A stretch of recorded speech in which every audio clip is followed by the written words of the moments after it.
নমস্কার বন্ধুরা, your personal YouTube channel আপনাদের প্রত্যেককেই স্বাগত। আর ভিডিওতে ক্লিক করার জন্য অসংখ্য ধন্যবাদ। রেলওয়ে রিক্রুটমেন্ট বোর্ডের পক্ষ থেকে নতুন নিয়োগ বিজ্ঞপ্তি প্রকাশিত হয়েছে। Railway NTPC recruitment official notification প্রকাশিত হয়ে গেল। এনটিপিসি অর্থাৎ নন টেকনিক্যাল পপুলার ক্যাটাগরিতে কিন্তু নিয়োগের বড় বিজ্ঞপ্তি প্রকাশিত হয়েছে, যেখানে ৮,১১৩টি শূন্যপদ আপনারা আবেদন করার জন্য পেয়ে যাবেন। বিভিন্ন ডিভিশন ওয়াইজ শূন্যপদ রয়েছে। ইস্টার্ন রেলওয়ে, মালদা, হাবড়া সহ বিভিন্ন জায়গাতে আবেদনের বিপুল শূন্যপদ কিন্তু রয়েছে। আর এক্ষেত্রে সরকারি এবং পার্মানেন্ট পোস্টে রিক্রুটমেন্টটি করা হচ্ছে। তো এক্ষেত্রে কোন ক্যাটাগরিতে কতগুলি করে শূন্যপদ রয়েছে, কিভাবে আবেদন করতে হবে, বয়স, বেতন, শিক্ষাগত যোগ্যতা, আবেদন পদ্ধতি এবং সিলেকশন প্রসেস, সমস্ত কিছু তথ্য আজকের এই ভিডিওতে আমরা A to Z আলোচনা করতে চলেছি। অর্থাৎ এনটিপিসি সংক্রান্ত সমস্ত তথ্য আপনারা পেতে চলেছেন। ভিডিওটি পুরোপুরি দেখতে থাকুন। সাথে চ্যানেলটিতে নতুন হলে অবশ্যই সাবস্ক্রাইব করে পাশে থাকা বেল আইকনটি অন করে রাখুন, যাতে করে এই ধরনের নিত্য নতুন সরকারি কিংবা বেসরকারি চাকরির আপডেট সবার আগে আপনার কাছে পৌঁছে যায়। তো আসুন সরাসরি আমরা অফিসিয়াল নোটিফিকেশানটি দেখে নেই। আপনারা দেখতে পাচ্ছেন government of India, ministry of railways, railway recruitment বোর্ডের পক্ষ থেকে সেন্ট্রালাইজ এমপ্লয়মেন্ট নোটিশ প্রকাশিত হয়েছে, যেখানে আপনাদের রিক্রুটমেন্টটি করা হচ্ছে এনটিপিসি অর্থাৎ নন টেকনিক্যাল পপুলার ক্যাটাগরিতে গ্রাজুয়েট যারা রয়েছেন যে কোনো শাখার প্রত্যেকেই আবেদন করতে পারবেন। তো এক্ষেত্রে আপনারা প্রথমেই দেখে নেব কিছু ইম্পর্টেন্ট ডেটস সম্পর্কে, কিন্তু বিস্তারিত আমরা এখানে দেখে নেব। তো এখানে আপনাদের অফিসিয়াল ওয়েবসাইটে আপলোড হয়েছে 13/9/2024, আর এখানে অ্যাপ্লিকেশান শুরু হচ্ছে 14/9/2024, অর্থাৎ আজ থেকে আবেদন করতে পারবেন। আবেদনের লাস্ট ডেট রয়েছে 15/10/2024। এই সময়সীমার মধ্যে আবেদন প্রক্রিয়া সম্পূর্ণ করতে হবে। এক্ষেত্রে আবেদন করার জন্য আপনাদের যদি কোনো রকম ভুল হয়ে থাকে, ভুল হওয়ার পরে যদি সাবমিট করে ফেলেন, তাহলে কিন্তু এডিট উইন্ডো ওপেন হবে 16/10/2024 থেকে 25/10/2024। এই সময়সীমার মধ্যে আপনারা এডিট করতে পারবেন। আর এক্ষেত্রে 5টি ক্যাটাগরিতে কিন্তু এই নন টেকনিক্যাল পপুলার ক্যাটাগরি রয়েছে, যেখানে chief commercial cum ticket supervisor recruitment করা হচ্ছে, সেখানে বিপুল শূন্যপদ রয়েছে। Station master, goods train manager, junior account assistant cum typist, senior clerk cum typist, এই 5 ধরনের শূন্যপদ আপনারা বিভিন্ন রেলের যে ডিভিশন ওয়াইজ কিন্তু শূন্যপদ পেয়ে যাবেন। সেই বিষয়টি আমরা পরে আসছি। ডিটেলস ভ্যাকান্সিগুলি আমরা অ্যাট এ গ্লান্স দেখে নেব। প্রথম chief commercial cum ticket supervisor, এক্ষেত্রে কিন্তু 7 CPC অনুযায়ী লেভেল 6-এর বেতন পেয়ে যাবেন, যার স্টার্টিং কিন্তু 45,000 টাকার উপরে আপনাদের রয়েছে। এক্ষেত্রে ইনিশিয়াল পে রয়েছে কিন্তু 35,400 টাকা। এর সঙ্গে অন্যান্য অ্যালায়েন্স যোগ করে কিন্তু আপনাদের শুরুতেই প্রায় 45,000-এর উপরে বেতনক্রম দাঁড়াবে। এক্ষেত্রে বয়স কিন্তু 18 থেকে 33 এবং as applicable in this scene অনুযায়ী কিন্তু আপনারা 36 বছর বয়স পর্যন্ত এজ রিল্যাক্সেশন দেওয়া হয়েছে, যেহেতু দীর্ঘদিন এই রিক্রুটমেন্টটি হয় না কোভিড সিচুয়েশনের জন্য, তাই বয়সে ছাড় দেওয়া হয়েছে। এই পোস্টে 1736টি শূন্যপদ রয়েছে। স্টেশন মাস্টারের ক্ষেত্রে কিন্তু 6 level 994। Goods train manager level 5-এর বেতন বয়স সীমা একই থাকছে 3,144টি। Junior account assistant cum typist, এক্ষেত্রে 1507টি শূন্যপদ রয়েছে, লেভেল 5-এর বেতন পেয়ে যাবেন।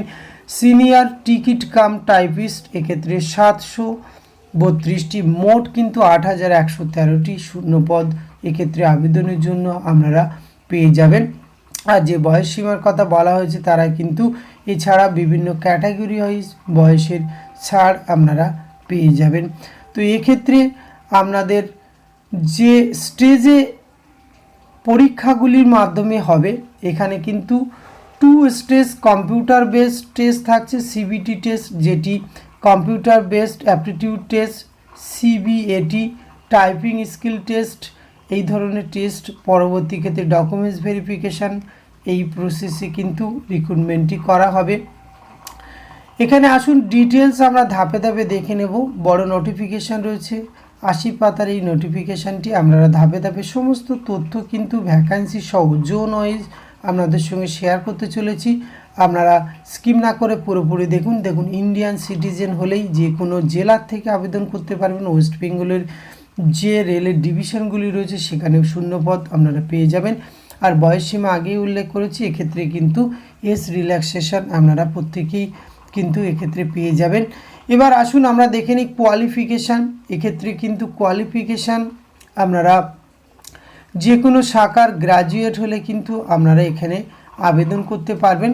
এডুকেশন কোয়ালিফিকেশান সেটি আপনাদের অ্যানেক্সার এ এই অংশে কিন্তু পরিষ্কার করে বলে দেওয়া রয়েছে। এক্ষেত্রে রেকগনাইজ বোর্ড, ইউনিভার্সিটি, ইনস্টিটিউট থেকে পাস করলে আপনারা এখানে আবেদন করতে পারবেন। আবেদন করার জন্য অ্যাপ্লিকেশান ফিস আপনাদের অনলাইনে পে করতে হবে। এক্ষেত্রে for all category except the fee concession category mention below serial number 2 এ উল্লেখ করা হয়েছে 500 টাকা লাগছে। আর ফর পিডব্লিউবিডি, female, transgender, ex serviceman, SC ST, minority community, economical backward classes, তারা 250 টাকা কিন্তু অ্যাপ্লিকেশান ফিস দিয়ে এখানে আবেদন করতে পারবেন। বিস্তারিত নোটিফিকেশানটি একবার আবেদন করার আগে আপনারা কিন্তু অবশ্যই এক্ষেত্রে নিজের থেকে চেক আউট করবেন। আসুন আরও কিছু গুরুত্বপূর্ণ তথ্য এক্ষেত্রে আবেদন করার আগে আপনাদের সঙ্গে শেয়ার করে রাখি, যাতে আপনাদের সুবিধাই হবে। তো আসুন এক্ষেত্রে আমরা একটু নিচের দিকে আসলে আরও ডিটেলস কিন্তু পেয়ে যাব। 3টি স্টেজে যে পরীক্ষার কথা বলছিলাম, এখানে first stage computer based test, যেটি সিবিটি হবে। সেক্ষেত্রে এক্সাম ডিউরেশন মিনিট রয়েছে 90। এক্ষেত্রে আপনাদের জেনারেল অ্যাওয়ারনেস 40, ম্যাথমেটিক্স 30 এবং জেনারেল ইন্টেলিজেন্স অ্যান্ড রিজনিং রয়েছে 30। টোটাল নম্বর অফ কোশ্চেন কিন্তু 100 রয়েছে। এক্সামিনেশান ডিউরেশন ওই 120 মিনিট আপনারা পাবেন। সেক্ষেত্রে কিন্তু পিডব্লিউ ক্যান্ডিডেট যারা রয়েছেন তাদের ক্ষেত্রে এক্ষেত্রে কিন্তু আপনাদের নেগেটিভ মার্কিং রয়েছে, অর্থাৎ ভুল উত্তরের জন্য কিন্তু নম্বর কেটে নেওয়া হবে। তো এক্ষেত্রে সিলেবাসগুলি তার নিচে দেখতে পাবেন। ম্যাথমেটিক্সের কী ধরনের উপরে আপনাদের স্টাডি করতে হবে, general intelligence, general awareness. Second স্টেজও কিন্তু রয়েছে কম্পিউটার বেসড, অর্থাৎ সিবিটি টেস্ট। এক্ষেত্রে কিন্তু 90 মিনিট সময় পাবেন। General awareness 50, mathematics 35, general intelligence আর রিজনিং 35, টোটাল 120 নম্বর আপনাদের কিন্তু এখানে নম্বর বা এখানে কোশ্চেন থাকবে 120টি। পরবর্তী ক্ষেত্রে এরও সিলেবাস কিন্তু নিচের দিকে আপনারা পেয়ে যাবেন। তারপরে রয়েছে কিছু পোস্ট অনুযায়ী এক্ষেত্রে কিন্তু টাইপিং স্কিল টেস্ট আপনাদের হবে। যে সমস্ত পোস্টগুলির জন্য টাইপিং স্কিল টেস্ট প্রয়োজন রয়েছে, যেমন গুড ট্রেন ম্যানেজার এবং senior cum typist, junior account assistant cum typist, chief commercial cum ticket supervisor, station master. এক্ষেত্রে ফার্স্ট স্টেজ হবে কমন, এটি প্রত্যেককেই দিতে হবে ফর অল পোস্টের। Second stage common for all post, অর্থাৎ 5 ধরনের পোস্টে প্রত্যেকে দিতে হবে। এবং সিনিয়র ক্লার্ক কাম টাইপিস্ট, এখানে কিন্তু টাইপিং স্কিল টেস্ট হবে। এবং junior account assistant cum typist, সেক্ষেত্রে কিন্তু এক্ষেত্রে টাইপিং স্কিল হবে। এবং সে যে স্টেশন মাস্টার, সেখানে কিন্তু কম্পিউটার বেসড অ্যাপটিটিউড টেস্ট হবে। অর্থাৎ আপনাদের গুডস ট্রেন ম্যানেজার এক্ষেত্রে কিন্তু কোনো রকম স্কিল টেস্ট নেই, ডকুমেন্টস ভেরিফিকেশান। এবং chief commercial cum ticket supervisor, এক্ষেত্রেও কিন্তু কোনো স্কিল টেস্ট আপনাদের এক্ষেত্রে দিতে হবে না। এক্ষেত্রে আবেদন করার জন্য অবশ্যই অফিসিয়াল ওয়েবসাইটে লিঙ্ক দেব ভিডিও ডিসক্রিপশন বক্সে, সেখানে সরাসরি গিয়ে নির্দিষ্ট তথ্য দিয়ে আপনারা কিন্তু আবেদন প্রক্রিয়া সম্পূর্ণ করতে পারবেন। এক্ষেত্রে পরবর্তী ক্ষেত্রে আরও গুরুত্বপূর্ণ, এবার আমরা দেখে নেব পে স্কেল কেমন রয়েছে কোন ক্যাটাগরির জন্য, সেটি একবার আমরা ডিটেলস এখানে দেখে নেব। তো আসুন আমরা এখানে এই অংশগুলি আমাদের বিশেষ প্রয়োজন নেই, তো আমরা সরাসরি একটু তাড়াতাড়ি স্ক্রল করে আমরা নিচের দিকে চলে যাব, গিয়ে আমরা এখানে বিস্তারিত তথ্যগুলি কিন্তু এখানে দেখে নেব। পরবর্তী ক্ষেত্রে এখানে দেখতে পাচ্ছেন এই যে পোস্ট প্যারামিটার যেটি রয়েছে, chief commercial cum ticket supervisor, initial pay 35,400 টাকা, তার সঙ্গে কিন্তু আদার্স যে সমস্ত অ্যালায়েন্সগুলি রয়েছে সেগুলি কিন্তু আপনারা পেয়ে যাবেন। এবং পরবর্তী ক্ষেত্রে 5 নম্বর পোস্ট সহ 29,200 টাকা এবং তাদের যে প্রসেস রয়েছে সেই অনুযায়ী কিন্তু বেতনক্রম পেয়ে যাবেন। এবার আমরা লাস্ট যে ধাপ অর্থাৎ বিভিন্ন সেন্ট্রালাইজ যেহেতু রিক্রুটমেন্ট করা হচ্ছে, রেলের যে ডিভিশনগুলি রয়েছে সেই ডিভিশন ওয়াইজ শূন্যপদগুলি কিন্তু একবার আমরা বিস্তারিতভাবে দেখে নেব। যেমন এখানে আহমেদাবাদ যে ডিভিশনে 5টি যে পোস্ট ক্যাটাগরি রয়েছে তাতে কিন্তু শূন্যপদ রয়েছে। এখানে আমরা টোটাল সংখ্যাটা দেখে নেব, টোটাল 516টি শূন্যপদ রয়েছে। আজমিরের ক্ষেত্রে কিন্তু 132টি, ব্যাঙ্গালুরুর ক্ষেত্রে 496টি, ভোপালের ক্ষেত্রে 155টি এবং ভুবনেশ্বর 758টি। প্রত্যেকটি যে ডিভিশন রয়েছে সেখানে চাইলে আপনারা আবেদন করতে পারবেন ইন্ডিয়ান সিটিজেন হলে। বিলাসপুরের ক্ষেত্রে 649টি, চণ্ডীগড়ের ক্ষেত্রে 410টি। এই শূন্যপদগুলি কিন্তু সমস্ত ক্যাটাগরি ওয়াইজ শূন্যপদ রয়েছে এবং নন টেকনিক্যাল পপুলার ক্যাটাগরি শূন্যপদ। চেন্নাইয়ের ক্ষেত্রে 436টি, গোরখপুরের ক্ষেত্রে 129টি, গুয়াহাটির ক্ষেত্রে 516টি এবং জম্মু শ্রীনগর 145টি। কলকাতা ডিভিশন যারা ওয়েস্ট বেঙ্গল থেকে আবেদন করবেন এখানে দেখুন অনেকগুলি শূন্যপদ রয়েছে, 1382। এক্ষেত্রে কিন্তু unreserved SC ST OBC EW. এছাড়া কিন্তু পরবর্তী যে শূন্যপদগুলি দেখছেন এখানে 139টি। এখানে কিন্তু বিভিন্ন যে ক্যাটাগরি এক্সামটেড ক্যাটাগরি রয়েছে, এক্স সার্ভিসম্যান, ভিআইএসআই, এলডি, ওডি, তাদের জন্য এই ক্যাটাগরিতেও শূন্যপদ রয়েছে। অর্থাৎ সমস্ত শ্রেণীর যে ক্যাটাগরিগুলি রয়েছে তারা আবেদন করতে পারবেন, অর্থাৎ সবাই এখানে আবেদনের যোগ্য। 1382টি শূন্যপদ রয়েছে কলকাতা আরআরবির পক্ষ থেকে।